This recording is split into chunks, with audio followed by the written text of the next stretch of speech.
ሰላም ሰላም የፀሐይ ቀለም ቤተሰቦች እንዴት ናችሁ? በያላችሁበት ሰላማችሁ ይብዛ። በዚህ ቻናል አማርኛ፣ እንግሊዘኛ፣ ሂሳብ እንዲሁም ሌሎች የትምህርት አይነቶች ከጀማሪ እስከ ከፍተኛ ድረስ እያስተማርን እንገኛለን። ቻናሉም አዲስ ስለሆነ ላይክ፣ ሼር፣ ሳብስክራይብ በማድረግ ቪዲዮውን እዩት። በኦንላይን መማር የምትፈልጉ ልጆች ካላችሁ ታች ላይ ስልክ አለ፣ በሱ ደውላችሁ መማር ትችላላችሁ ማለት ነው። ትምህርቱን የምንሰጥበት አማራጮች በኢሞ፣ በቴሌግራም፣ በዋትስአፕ እንዲሁም በሌሎች የትምህርት አማራጮች በያላችሁበት ቦታ ሆናችሁ መማር ትችላላችሁ ማለት ነው። እንግዲህ በዛሬው ቪዲዮአችን አማርኛ በደ ቤተሰብ ቃላት ምስረታ ለጀማሪዎች የሚል ይዤላችሁ መጥቻለሁ። ይህን እስከ መጨረሻው ድረስ አንድ ባንድ አሳያችኋለሁ። ከኔ ጋር ቆዩ።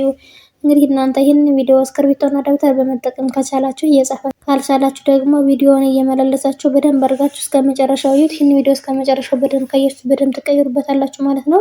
እንግዲህ በዛሬው ቪዲዮአችን ያመጣሁላችሁ ከደስ ከዶ ባለት በእነዚህ በሰባት ድምጾች የተለያዩ ቃላቶችን መስርቼላችኋለሁ ማለት ነው። እንግዲህ እነዚህን ማነብላችኋለሁ፣ ተከታተሉኝ። አሁን በመጀመሪያ ከደስ ከዶ ያሉት እነዚህን ሰባቱን ድምጾች በደንብ ቆጥርላችኋለሁ። ከዚያም በኋላ ደግሞ የተመሰረቱን ቃላቶች ያነብላችኋለሁ ማለት ነው። ተከታተሉኝ። ደ ዱ ዲ ዳ ዴ ድ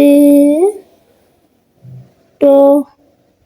አሁን እነዚህን ፊደላቶች ከታች ወደ ላይ ደግሞ አነባቸዋለሁ ማለት ነው። ዶ ድ ዴ ዳ ዲ ዱ ደ። አሁን እነዚህ በሰባቱ ድምጾች የተመሰረቱን ደግሞ እስኪ አሁን እናያቸው። በመጀመሪያ በደ ወይም ደግሞ በመጀመሪያው ድምጽ የተመሰረቱን እስኪ እናያቸው። ደ ወይም ደግሞ የመጀመሪያው ድምጽ ማለት ደግሞ ይችና። ስለዚህ በዚህ የተመሰረቱን እስኪ እናያቸው። ደረጃ ይላል። እንግዲህ እዚህ ጋር ደግሞ ደ የደ ቤተሰብ የመጀመሪያዋ ናት። ረ የረ ቤተሰብ የመጀመሪያዋ ናት። ጃ የጀ ቤተሰብ የአራተኛዋ ናት። ስለዚህ በአንድ ላይ ምን ይላል? ደረጃ። ደረጃ የሚል ቃል መስርተውልናል ማለት ነው። ወደ ቀጣዩ ስንሄድ ደግሞ ደመቀ ይላል። እንግዲህ እዚህ ጋር ደ የደ ቤተሰብ የመጀመሪያዋ ናት። መ የመ ቤተሰብ የመጀመሪያዋ ናት። ቀ የቀ ቤተሰብ የመጀመሪያዋ ናት። ስለዚህ በአንድ ላይ ደመቀ። ደመቀ የሚል ቃል መስርተናል ማለት ነው። ወደ ቀጣዩ ስንሄድ ደግሞ ደስታ።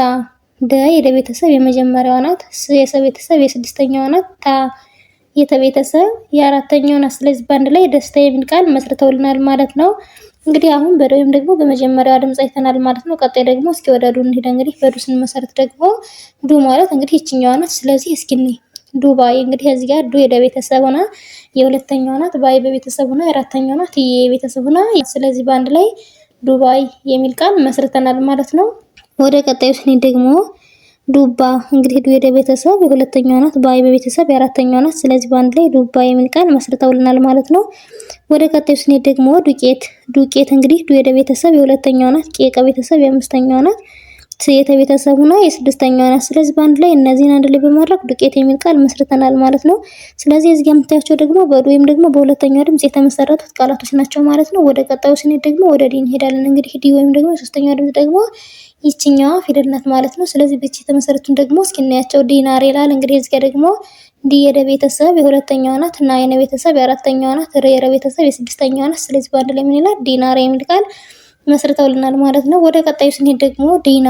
እንግዲህ ዲ የደ ቤተሰብ የሶስተኛዋ ናት። ና የነ ቤተሰብ የአራተኛዋ ናት። ስለዚህ በአንድ ላይ ዲና የሚል ቃል መስርተውልናል ማለት ነው። ወደ ቀጣዩ ስንሄድ ደግሞ አዲስ። አ ቤተሰብ የስድስተኛዋ ናት ማለት ነው። የመጀመሪያዋ ናት። ዲ የደ ቤተሰብ የሶስተኛዋ ናት ወይም ደግሞ ይችኛዋ ፊደል ናት ማለት ነው። ስ የሰ ቤተሰብ የስድስተኛዋ ናት። ስለዚህ በአንድ ላይ አዲስ የሚል ቃል መስርተውልናል ማለት ነው። ስለዚህ አሁን ደግሞ በዲ ወይም ደግሞ በሶስተኛው ድምጽ የተመሰረቱ ቃላቶች አይተናል ማለት ነው። ቀጣይ ደግሞ ወደ ዳ እንሄዳለን። እንግዲህ ዳ ማለት ደግሞ ይችኛዋ ፊደል ናት ማለት ነው። በላይ የተመሰረቱ ደግሞ እስኪ እናያቸው። ዳዊት። እንግዲህ እዚህ ጋር ዳ የደ ቤተሰብ የአራተኛዋ ናት። ዊ የወ ቤተሰብ የሶስተኛዋ ናት። ት የተ ቤተሰብ የስድስተኛዋ ናት። ስለዚህ በአንድ ላይ ምን ይላል? ዳዊት። ዳዊት የሚል ቃል መስርተውልናል ማለት ነው። ወደ ቀጣይ ስንሄድ ደግሞ ዳኛ። ዳ የደ ቤተሰብ የአራተኛዋ ናት።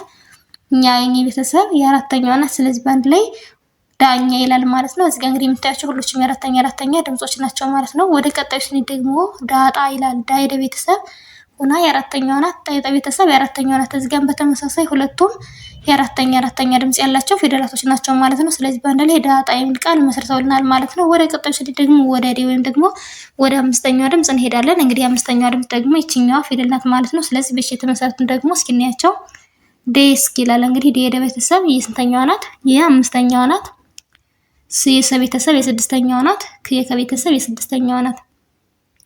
ስለዚህ በአንድ ላይ ዴስክ የሚል ቃል መስርተውልናል ማለት ነው። ወደ ቀጣዩ ስንሄድ ደግሞ ዘዴ ይላል። ዘ የዘ ቤተሰብ የመጀመሪያዋ ናት። ዴ የደ ቤተሰብ የአምስተኛዋ ናት፣ ወይም ደግሞ ይችኛዋ ፊደል ናት ማለት ነው። ስለዚህ በአንድ ላይ ምን ይላል? ዘዴ። ዘዴ የሚል ቃል መስርተውልናል ማለት ነው። ወደ ቀጣዩ ስንሄድ ደግሞ ግዴታ። እንግዲህ ግ የገ ቤተሰብ የስድስተኛዋ ናት። ዴ የደ ቤተሰብ የአምስተኛዋ ናት። ታ የተ ቤተሰብ የአራተኛዋ ናት። ስለዚህ በአንድ ላይ ግዴታ የሚል ቃል መስርተውልናል ማለት ነው። ወደ ቀጣዩ ስንሄድ ደግሞ ወደ ዱ ወይም ደግሞ ወደ ስድስተኛዋ ድምጽ እንሄዳለን። እንግዲህ ስድስተኛዋ ድምጽ ደግሞ ይቺ። ስለዚህ በዚህ የተመሰረቱን ደግሞ እስኪ እናያቸው። ድርጅት ይላል። ድ የደ ቤተሰብ የስድስተኛዋ ናት። ረ የረ ቤተሰብ የስድስተኛዋ ናት። ጂ የጀ ቤተሰብ የስድስተኛዋ ናት። ት የተ ቤተሰብ የስድስተኛዋ ናት። ሁሎችም እዚህ ጋር የስድስተኛ ድምጽ ያላቸው ፊደላቶች ናቸው ማለት ነው። ስለዚህ በአንድ ላይ ድርጅት የሚል ቃል መስርተውልናል ማለት ነው። ድርጅት የሚል ቃል መስርተውልናል። ወደ ቀጣዩ ስንሄድ ደግሞ ድጋፍ። ድ የደ ቤተሰብ የስድስተኛዋ ናት። ጋ የገ ቤተሰብ የአራተኛዋ ናት። ፍ የፈ ቤተሰብ የስድስተኛዋ ናት። ስለዚህ በአንድ ላይ ድጋፍ የሚል ቃል መስርተውልናል ማለት ነው። ወደ ቀጣዩ ስንሄድ ደግሞ ድርሻ።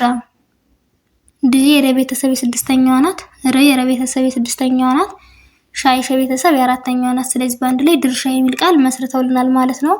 ወደ ቀጣዩ ስንሄድ ደግሞ ወደ ዶ ወይም ደግሞ ወደ መጨረሻዋ እንሄዳለን። ዶ ወይም ደግሞ የመጨረሻዋ ይች ናት። እንግዲህ በዶ የተመሰረቱን እስኪ እናያቸው። ዶርም ይላል። እንግዲህ ዶ የደ ቤተሰብ የሰባተኛዋ ናት። ረ የረ ቤተሰብ የስድስተኛዋ ናት። ም የመ ቤተሰብ የስድስተኛዋ ናት። ስለዚህ በአንድ ላይ ዶርም የሚል ቃል መስርተውልናል ማለት ነው። ወደ ቀጣዩ ስንሄድ ደግሞ ዶሮ። እንግዲህ ዶ የደ ቤተሰብ የሰባተኛዋ ናት። ሮ የረ ቤተሰብ የሰባተኛዋ ናት። እዚህ ጋር ሁሎችም የሰባተኛ ድምጾች ናቸው ማለት ነው። ስለዚህ በአንድ ላይ ዶሮ የሚል ቃል መስርተውልናል ማለት ነው። ወደ ቀጣዩ ስንሄድ ደግሞ ዶላር ይላል። እንግዲህ ዶ የደ ቤተሰብ የስንተኛዋ ናት ማለት ነው? የሰባተኛዋ ናት። ላ የለ ቤተሰብ የአራተኛዋ ናት። ረ የረ ቤተሰብ የስድስተኛዋ ናት። ስለዚህ በአንድ ላይ ምን ይላል? ዶላር። ዶላር የሚል ቃል መስርተውልናል ማለት ነው። እንግዲህ እዚህ ጋር የምታያቸው ደግሞ በዶ ወይም ደግሞ በሰባተኛዋ ድምጽ የተመሰረቱት ቃላቶች ናቸው ማለት ነው። ስለዚህ እንዳጠቃላይ በዛሬ ቪዲዮአችን ከደ እስከ ዶ ባሉት በእነዚህ በሰባቱም ድምጾች በእያንዳንዳቸው ሶስት ቃላቶችን መስርተን አይተናል ማለት ነው። ስለዚህ በቀጣይ ቪዲዮ እስከምንገናኝ ድረስ በያላችሁበት ሰላም ቆዩልኝ።